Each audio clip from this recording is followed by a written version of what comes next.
What up, family? Get on this Put Man Dance to the Mary Lee. Today is October 21st. Woo! Look at it. Wicked Wednesday. Year's supposed to be 2020. Either way, it's a nice day outside. I'm in a house like a little schoolgirl or whatever and stuff. Real Chicago. Remember the after school program that used to come on TV and stuff. See, we got a lot of new jackass motherfuckers in my city trying to take over, trying to make it a hostile takeover, trying to, run game and intimidate motherfuckers that ain't scared and shit. Nigga, we ain't scared. We ain't never scared, motherfucker. You understand what I'm saying? Scared of what, motherfucker? Shit. You know what I'm saying? So this gonna be my the customer is always right video.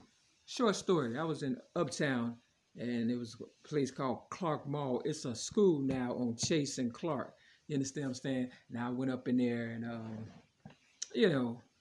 I had left this place called Food Stuff in Evanston, and they worked me so hard. I ended up with a hernia and stuff. They was trying to kill me then, but I was trying to be the man and shit. Ladies, you understand what I'm saying? Real talk, it ain't that serious. You understand what I'm saying? We take it easy, for real. We ain't got time to be breaking our back and shit. You understand what I'm saying? Real fucking tough. So we doing it real smooth and shit. Real talk. Go slow, motherfuckers.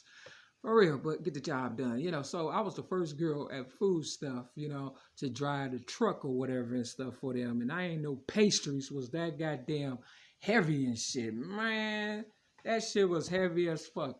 I had to take it to like 2 different other stores or whatever and stuff in the truck or whatever. And I was all by myself. And I caught a hernia and shit after so many goddamn months of working there for $7 an hour, right?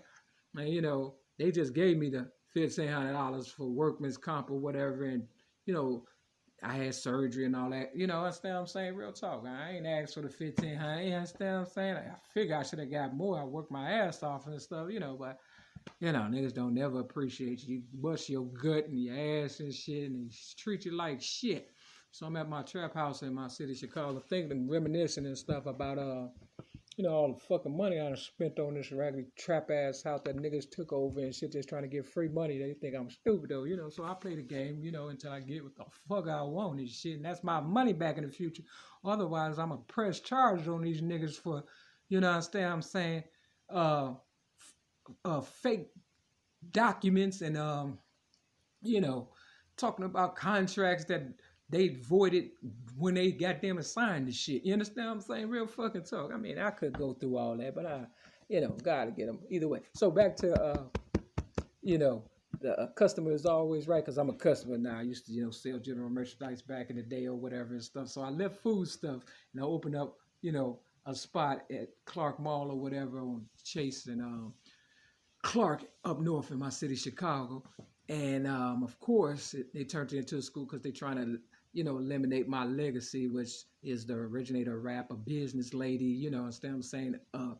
Honest business lady, you understand what I'm saying? Real talk. So I went in the mall and stuff, understand? And I had a nice spot in the mall. It was the biggest.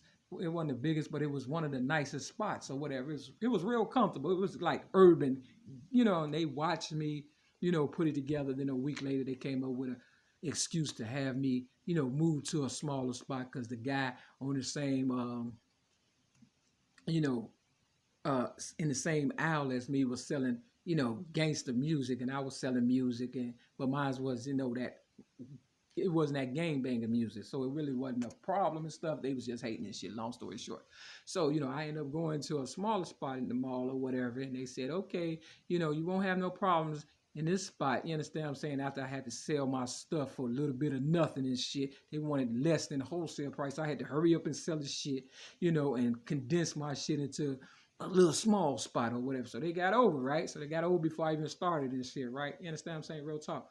And, they assured me everything would be okay. But the Hispanic, not too far from me, about the same distance, almost as, the spot that I had left with the complaint with the, he was mulatto. He was black and white. You understand what I'm saying? That complained about, us being too close with the same music, which we were not having the same music and stuff. My stuff, everybody know it's gospel, blues, rhythm and blues, rap, and jazz for your ass, nigga. I wasn't doing, gang banging music and shit. You understand what I'm saying? Real fucking talk. So, come to find out, the Hispanics, they started selling English music and shit. But they told me it wouldn't be no problem and stuff. But did I complain and say, hey, no, no, no. I just roll with the punches and shit. And then this one guy, this the customer's always right portion of this video and stuff, right? He was an African and stuff, and I used to sell them games that you get about 100 games in one for like $30, $40 or whatever. And I think I sold it to about $40 or whatever. And I had a TV and I showed them that it worked and stuff, and I signed off on it, my signature, which was worth more than $40 and shit. I told them my signature is gonna be worth more than Michael Jordan back in 1995, and they know that because I got this bread right here from Jules yesterday, and you know what it say on here, right? Signature. Okay, so they've been using me up for the longest. So the African man try to be slick because they fucking stingy as fucking shit, and they get a tax write off and shit and all that bullshit. You understand what I'm saying? So he knew the game worked because I showed it. You understand what I'm saying? And I don't like drama and shit. Real fucking talk. You understand? So about a few days later, he come back talking about, oh, it don't work. I said, man, it do work. And by this time, I was with a so-called friend of mine named D from AA and stuff, and I knew she was a problem. But you know how you try to, work with motherfuckers and shit. I'm trying to give her, just trying to, trying to be nice. I think it's the voice, nigga. I don't know. You understand what I'm saying? They take my voice for us, she ain't gonna never turn up. Yeah, I'm like, okay, don't worry about it. My higher power will get you. So, D, I knew she was a problem because I don't drink, drug, or smoke, and we met in AA, and I used to have an addiction for ice and stuff, and I'd be like, hey D, bring me some ice. And one time she brought me some ice, and it was laced with alcohol, and I said, D, now why the fuck, I knew she drank on and off and stuff, but I didn't think she would, so even in AA, motherfuckers was trying to try me, and at the mall, my shit was tight, nigga. I ain't gonna lie, it was nice and shit, I was real proud of myself or whatever and stuff, and I thought other people would come in and gravitate because they had plenty of motherfucking room. You understand what I'm saying? Motherfucker always talking about, the white man this and white man that, and it was plenty of room. I was the only color person in that motherfucker, for real, for real. You understand what I'm saying? Like this. You understand what I'm saying? Real fucking talk. Cause they had ran one motherfucking out. He was doing t-shirts with his spray names on it. They ran him to Indiana, and then there was this other lady or whatever, and then it was the mulatto guy. He didn't really count. You understand what I'm saying? All right, but anyway.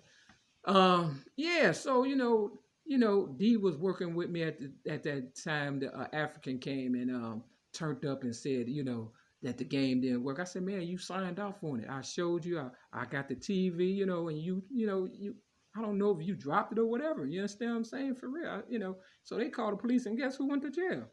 I did. You understand what I'm saying? You know why? Because they wanted to see, what I was selling, because they know whatever I pick gonna sell. You understand what I'm saying? They wanted to be nosy, and they had the right person at the right time, which was D, my so-called friend who was relapsing in AA on a regular. But she forgot when she went to the hospital who came and understand what I'm saying, visited her and welcomed them back to AA and all that. See, niggas got short-term memory, and then when I came down, they popped up with a new car. You understand what I'm saying? I guess trying to flex and shit. And I'm like, yeah, okay, and I'm going to keep waiting, and my higher power will bless me one day. You understand what I'm saying?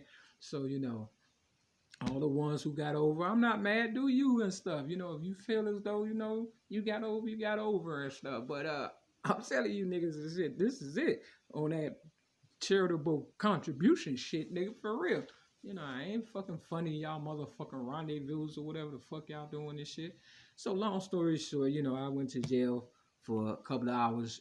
I was what you call inconvenienced and shit, and they probably did whatever and shit with my merch and shit. You understand what I'm saying? So in the end, I made a few dollars. I could have bought a brand new car, but I knew out of all the cars that I had growing up, which was used cars, that if I bought a new car, they was really gonna do a number on my new car, so I never bought it. You understand what I'm saying? Real talking. My dream car was a Cadillac, but now it's a T-top, drop-top Cadillac truck because I made up that, for real, for real. You understand what I'm saying? And because they hate so much, you can Google this shit. They got a drop-top Cadillac, but they don't have a drop-top T-top Cadillac truck. You understand what I'm saying? Real talk. So, everything I say and do, they try to, Make it seem as though, I'm gonna get upset if they copy. Nigga, you copy everything and shit. I mean, look at me. Don't I look copyable? That's a new word. I look copyable. I'm just saying, it ain't the looks, it ain't vanity, it ain't none of that. It's confidence, motherfucker. I've been doing this for 47 years and shit. You understand what I'm saying? I've always been the boss, and they trying to make me a motherfucking recluse and shit just so they can steal my Mary McNamara's. Mary McNamara's do not support their ass and shit for real, unless it's a dirt cheap ass motherfucking price you can't resist. We take sales all motherfucking day. You understand what I'm saying? Or you just gotta have it at the time or whatever. You understand what I'm saying? Real fucking talk. Yeah, so yeah, the Africans, they something else and shit. They cheap as fuck. You know that. And they signed off to get that tax exempt as a white person. So all skin folk ain't kin folks, nigga. Real fucking talk. And not only that, I was giving motherfuckers tax free. But like I said, when I came in the mall, I had to, give everybody wholesale prices or less than wholesale price. I even had one Mexican put a goddamn rug down at the big spot. $300 they charged me. You understand what I'm saying? Real talk. See, when God blessed me after I left, after I got that hernia or whatever and stuff, I left there, and I guess they thought I was washed up or whatever and stuff. And God blessed me to get my own spot at the mall and shit. You understand what I'm saying? Real talk. And, they just was hating nigga shit. Like they hate everywhere I go. It's like, I don't know. I'm a fucking magnet for all the haters and stuff. But they really want to be Mary McNamara. They just don't want to admit it. You understand what I'm saying? We'll get them to that point. You just gotta keep rubbing them like a genie and shit until the motherfuckers pop up like Jack in the Box and just tell the truth and shit. Real fucking tough. So, that's my story about customer service. And I'm a customer now, and my service around here is not good. And I feel as though I should be able to call the police and have these motherfuckers arrested and shit for, renting out motherfucking trap houses and, to motherfuckers, goddamn it, who don't be trapping this shit. You know what I'm saying? I mean, it's all bogus, nigga. For real, it's all bogus. So yeah, if I was gonna have a house, for real, I would build it from the ground up like I built my what you call my business and my legacy and shit from the ground up. Real fucking talk, man. From the fucking ground up and shit. I don't want to take on nobody else's problems and shit. Even if my mother and them did it, leave me this for inheritance or whatever, I ain't gonna lie, I would sell it. You understand what I'm saying? Or I would try to, hold on to it for as long as I can, and then, then sell it or something. I would try to make a good impression. I think I did that since I've been here almost 4 years and stuff. You understand what I'm saying? So now it's time for me to fly. I wish my family would stop playing with me, whoever the fuck they are and shit. Y'all been claiming me. You better start back, because once my higher power bless me, I'm act like I don't know you niggas and shit for real. I'm like, who? Who the fuck is y'all motherfuckers? When was y'all at when I was getting poisoned and hit in the face and all kind of shit? You understand what I'm saying? Now that, I didn't peep game and shit. Now niggas want to act like, oh, you understand what I'm saying? Like I knew all along, right? Get the fuck out of here. I was working too goddamn hard like a Hebrew slave, nigga. You understand? Y'all had some good game for a minute. I ain't gonna lie. Mary McNamara's, don't let them use you up and shit. Yeah, so the ones that got over and shit at Clark Mall and the African and all you niggas in this building and shit, and even at the storage place where I'm at now, so far, it's just, I don't care. This is just something to do, for real. Gotta keep moving, motherfucker, and shit. Gotta keep in shape and shit. So, it's whatever and shit, but just go slow this time. Don't let them kill you and shit. Real fucking talking. That's just a reference for me and shit to remember or whatever and stuff. All the real ones that stepped up to the plate and shit, that's a real Mary McNamara. I really do appreciate you. All the ones who faking, you will do something in the end. I guarantee you. You got to pay to play, motherfucker. Ain't nothing free. So, hey, thank you for the experience, the journey, and the lessons and stuff. But more so the blessings and stuff from a higher power. And with that, customer's always right, and that's me. You understand what I'm saying? I'm a customer now, nigga. I couldn't wait to be a customer. I got tired of selling shit. Real motherfucking time. You just had to feel it, nigga, for real. And with that, it's going to be 20 minute lead. Peace.